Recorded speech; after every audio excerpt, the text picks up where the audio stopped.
What if a tree could remember human history? Could islands born of fire and water narrate life's story? These are not mere poetic fancies.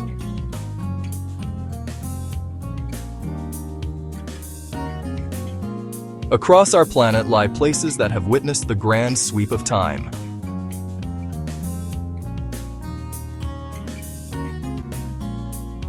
And places that have actively shaped it, holding secrets in their rocks, holding secrets in their rings, holding secrets in their soil.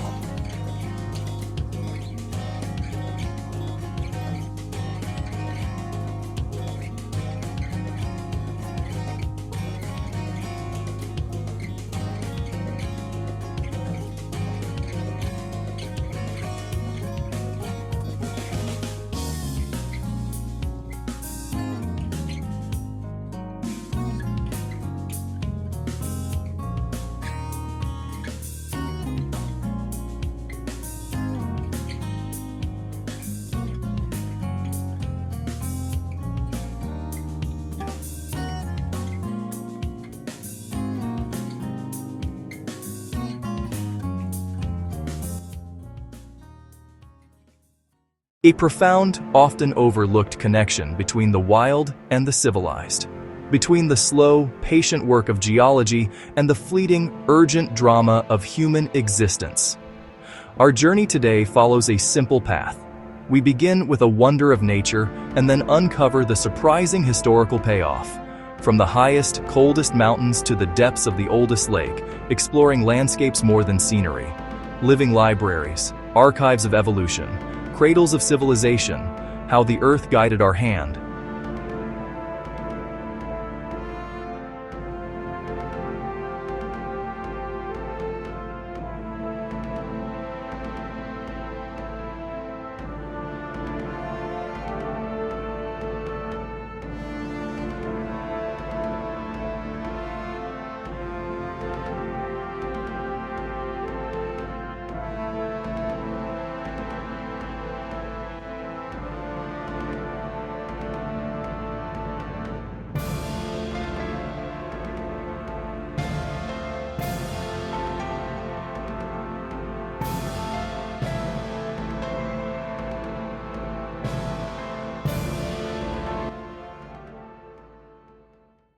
Influenced our cultures and recorded our triumphs and tribulations. Join me for the next 8 minutes, 8 extraordinary sights. Each reveals a breathtaking wonder and a surprising piece of human or evolutionary history. How a tree's silent growth can chronicle empires. How an island's birth can rewrite textbooks. This is how our world's wonders changed our history.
High in the desolate, windswept white mountains of California, under a sky of piercing blue, live the oldest single organisms on Earth.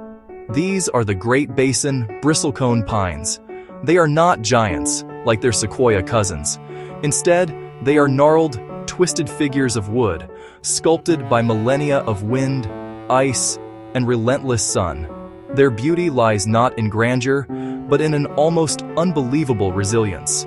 They are masters of survival, clinging to life in thin, alkaline soil where little else can grow. To stand among them is to feel a profound sense of time. Some of these trees were already ancient when the first stones of Stonehenge were raised. They were mature saplings when the Great Pyramids of Giza were being built. Their secret to longevity is slow, deliberate growth. In this harsh, arid climate, they add barely an inch of girth in a century, producing dense, resin-rich wood that is almost impervious to insects, rot, and disease. They endure patiently, while empires rise and fall in the valleys far below. But these trees are more than just silent, ancient sentinels. They are meticulous chroniclers of history. Each year, they record the conditions of their world in a new ring of growth. A wide ring speaks of a wet, bountiful year.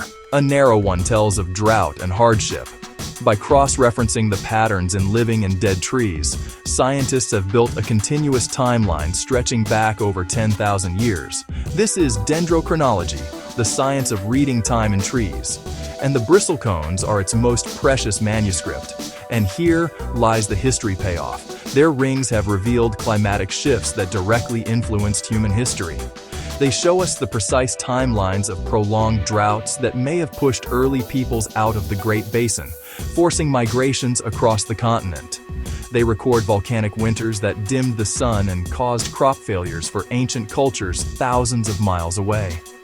The very patterns of settlement and survival for early alpine peoples, who depended on the delicate balance of this high-altitude ecosystem, are etched into this living wood.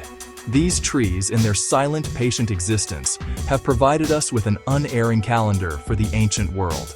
They have allowed archaeologists to precisely date settlements and artifacts, transforming our understanding of prehistoric timelines. They are not merely observers of history, they are its keepers.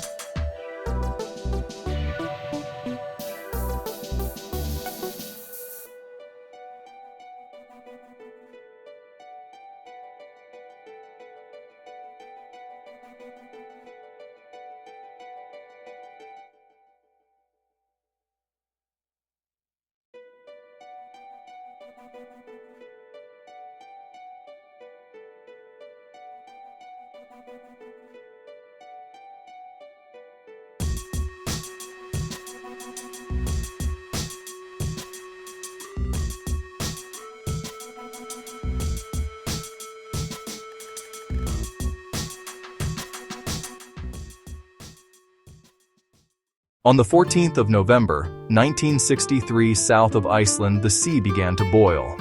A plume of ash steam tore through the ocean surface. A new island was born from a submarine volcano.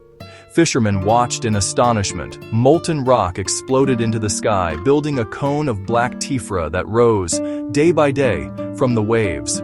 They named it Surtsey, after Surtur, the fire giant of Norse mythology. It was a primeval spectacle, a glimpse into the very creation of our world. For nearly 4 years, the eruption continued, a relentless battle between firewater. Finally, the lava flows ceased, and an island of just over 1 square mile remained, sterile and lifeless.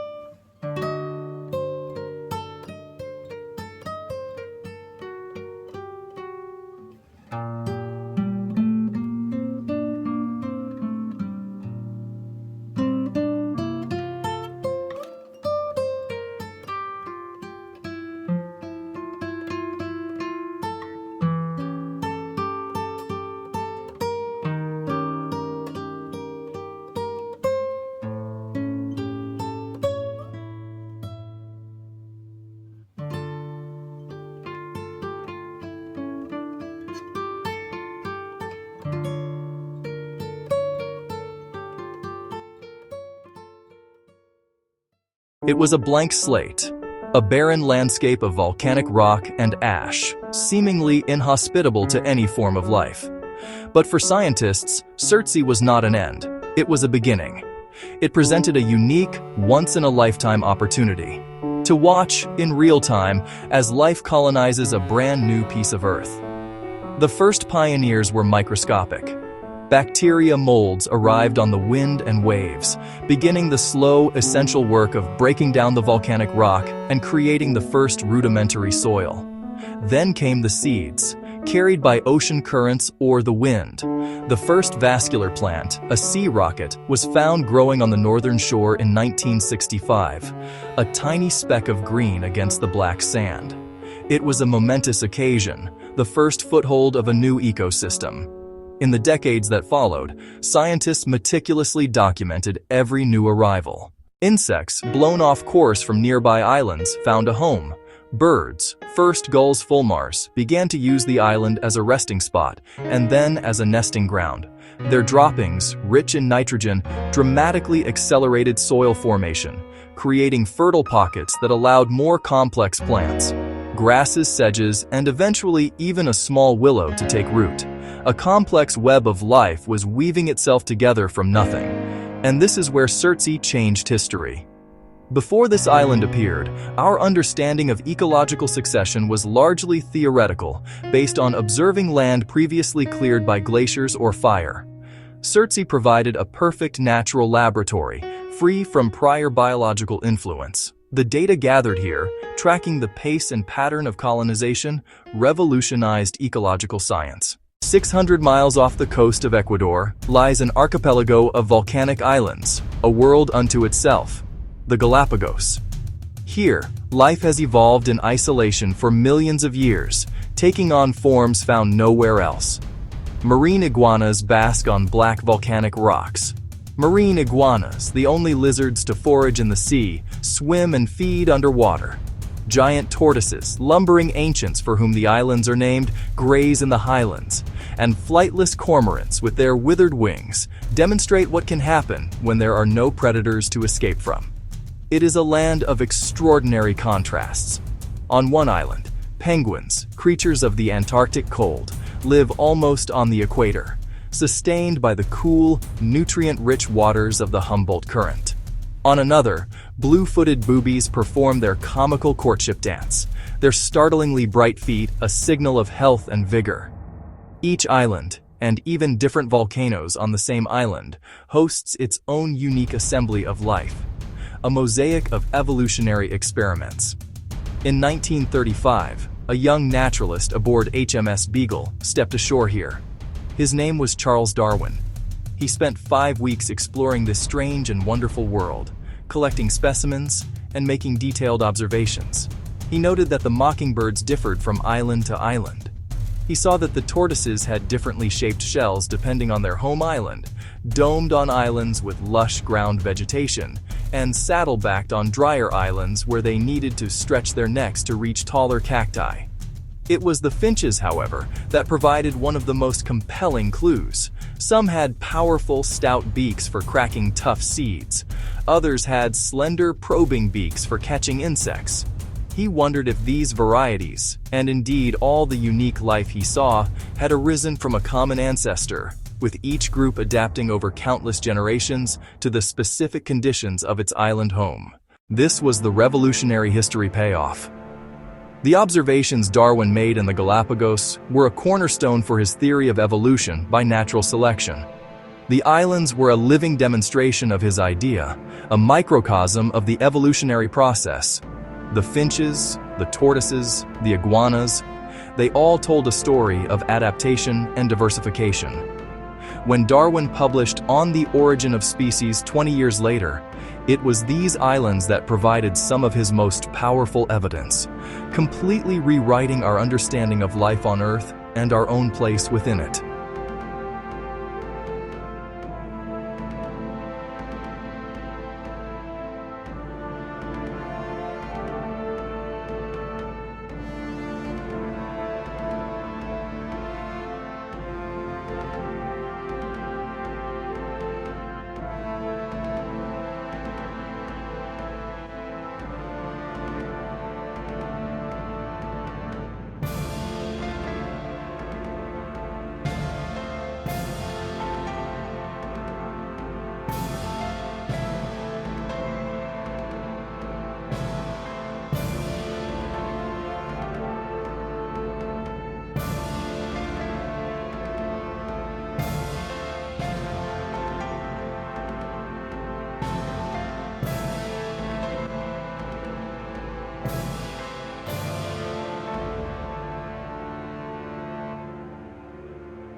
In the western slopes of California's Sierra Nevada mountains stand the largest living things on Earth. Not the tallest, but the most massive, the giant sequoias. To enter a grove of these titans is to walk into a cathedral of nature. Sunlight filters down from a canopy hundreds of feet above, illuminating colossal trunks of reddish-brown bark.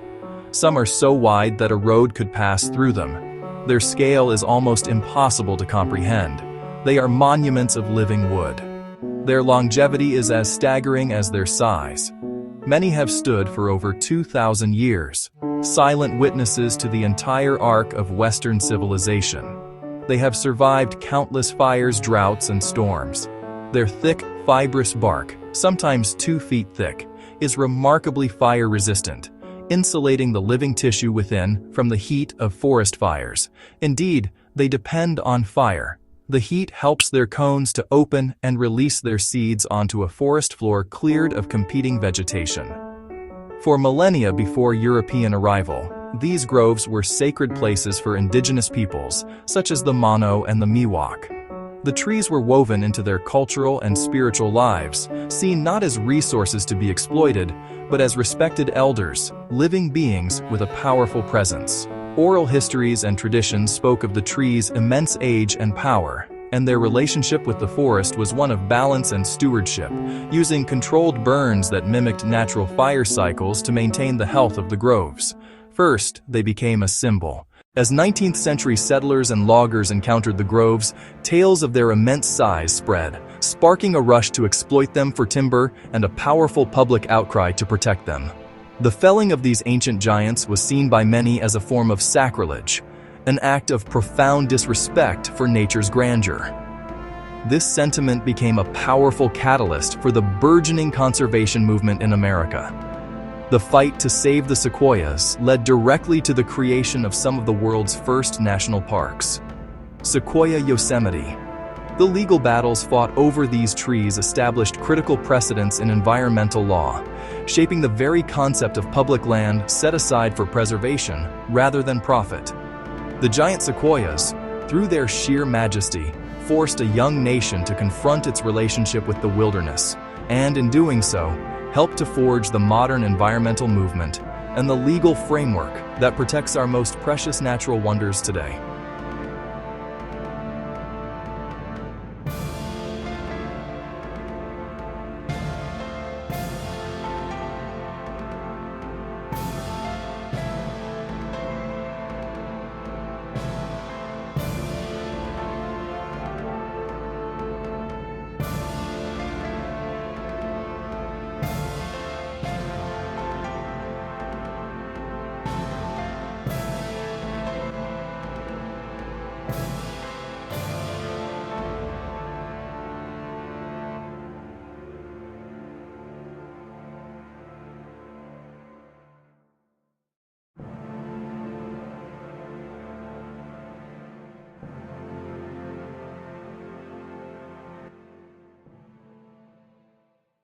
In 79 AD, Mount Vesuvius erupted with unimaginable violence, burying the Roman city of Pompeii and its neighbor Herculaneum under a thick blanket of ash and pumice.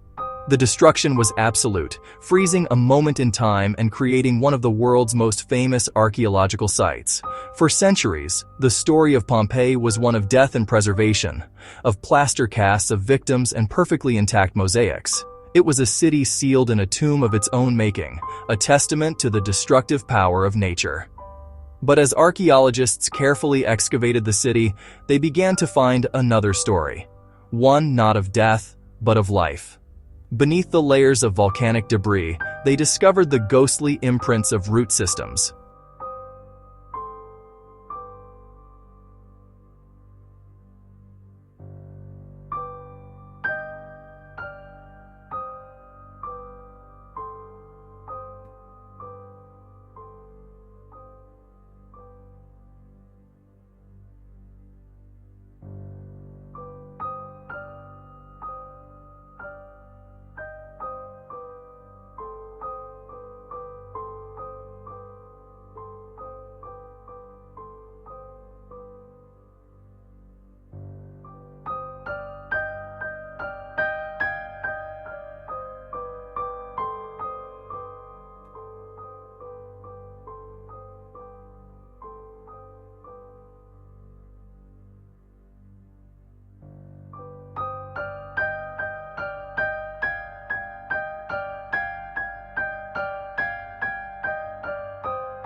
Where the organic matter of tree and vine roots had long since decayed, it left behind hollow cavities in the hardened ash. By pouring plaster into these voids, just as they had done for human victims, archaeologists could create perfect casts of the root structures of the gardens and vineyards that flourished in Pompeii. This was a revelation. Suddenly, they could map the city's green spaces with astonishing precision. They could see where Romans had planted ornamental trees, where they grew grapevines on trellises, and where they cultivated kitchen gardens filled with herbs and vegetables. The city, once imagined as a landscape of stone and plaster, came alive with the ghost of its former vegetation. At the mouth of the Ganges, Brahmaputra, and Meghna rivers, a vast labyrinth of water and land stretches across Bangladesh and India. This is the Sundarbans, the largest mangrove forest on Earth. It is a world in constant flux, shaped by the rhythm of the tides. Twice a day, the forest floor is submerged by brackish water, and twice a day, it re-emerges. The trees here are uniquely adapted to this challenging existence, with complex root systems that anchor them in the soft mud, and with pneumatophores that allow them to breathe when the water rises. A realm of incredible biodiversity and danger.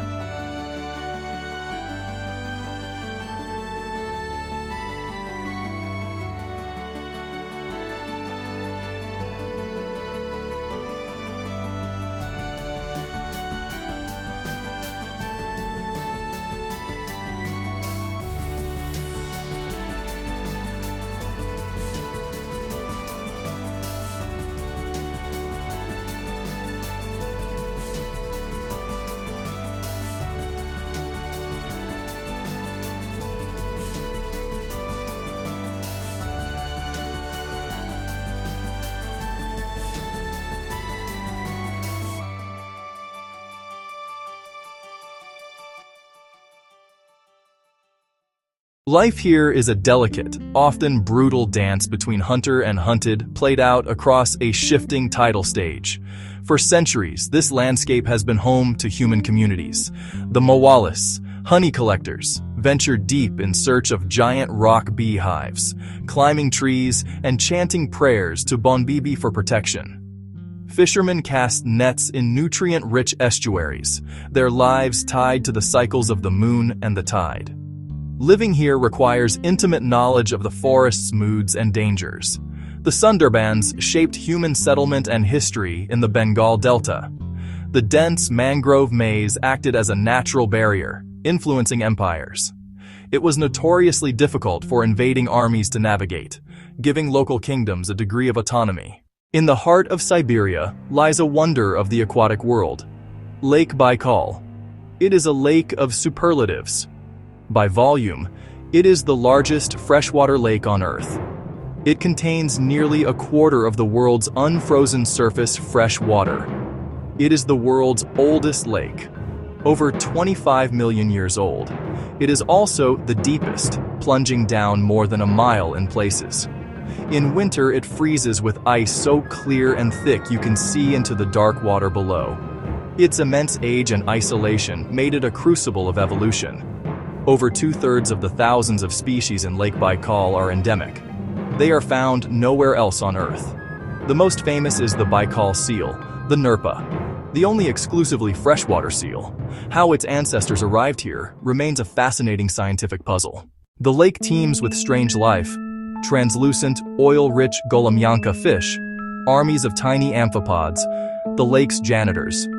For millennia, Lake Baikal has been a spiritual center for the indigenous Buryat people.